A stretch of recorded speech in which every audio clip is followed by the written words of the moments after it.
Aifric, Campbell, you're very welcome back to Dublin, but Thank you. Can you tell me when you left Dublin first, you didn't go straight to London? No, I went to Sweden, which I suppose nobody did. I wanted to get away, I wanted to change. I didn't know what I was going to do at college. I mean, now you'd call it a gap year. So I got a job as an au pair in Sweden. How long were you in Sweden before you decided to do a degree in Swedish and before you were fluent? A year and a half. And you were fluent? Yeah. Does that say something about you? No, well, I loved languages, and I was very determined. I knew that I wanted to do linguistics, and I wanted to do it through Swedish, and I was probably the only person who sat for a Council of Europe scholarship for Swedish, because nobody else could speak it. And it was good.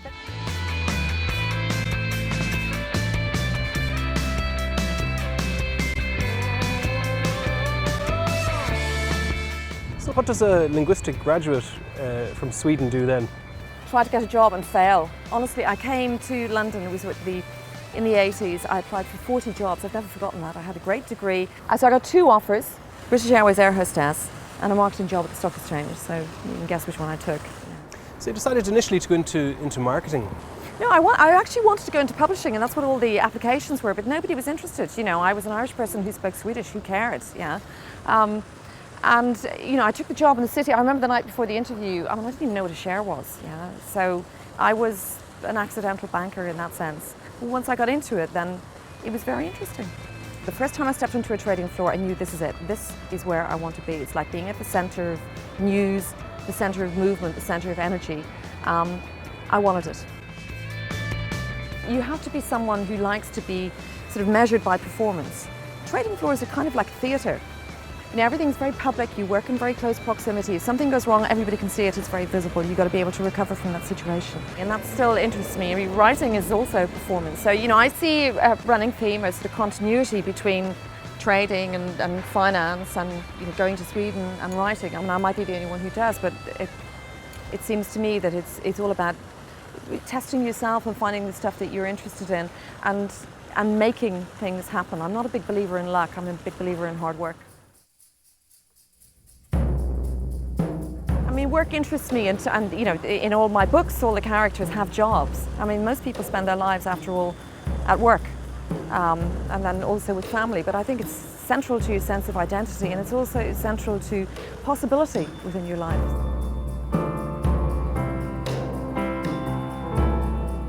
Now, Aifric, On the Floor isn't your first published work, but was it a book you felt you had to write? It took me ages, absolutely ages, to write this. I mean, I knew very early on that I would write about finance because, I mean, I had to. How could I not? It was just so engaging. But to find the right way, because what I wanted to do was write in a way, one of the interesting things about finance is it's a closed world. So how do you bring people who don't know it into it, but at the same time keep it authentic? I wasn't interested in, you know, dumbing down, or so technically it was very difficult. Yeah. It took a long time, and I, you know, actually wrote one of the other books in between. I took a break from it, and it went through many different revisions. The protagonist is an Irish woman, Jerry, working in the financial world in London. I assume it drew from your own experience. Oh yeah, I mean it did. It's, you know, the phrase is autobiographically informed, you know.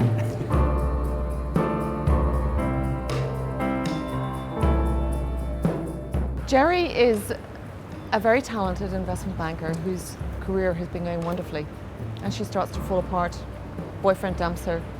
She goes into a decline, and then she gets caught up in this business triangle and a takeover deal. Mm-hmm. It's going to really push her to the edge, and she's going to have to make some important decisions.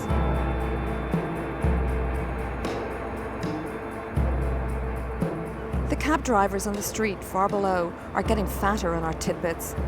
They flock like crows around the concourse and eye us in their rear view mirrors. Sometimes they ask what we do, going into work at the same time as cleaners. And we play it down. Don't want to give the wrong impression about the money that we're making. Though we know we are overpaid. But that's what we cost. It's only the going rate, and anyway, there's no such thing as value for money. In 1 year, you can make more than your dad made in 20. The richest 5% of the population owns 35% of the wealth in this country. The poorest 5 owns nothing. But enough is a dirty word round here. For how could you ever have enough when there's always someone else who has more?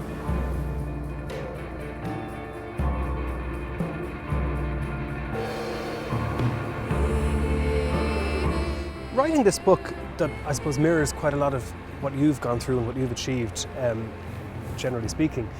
Was it therapeutic to write this book? It left me with a lot of questions. It left me a lot of questions about, well, Freud's great question, what do women really want?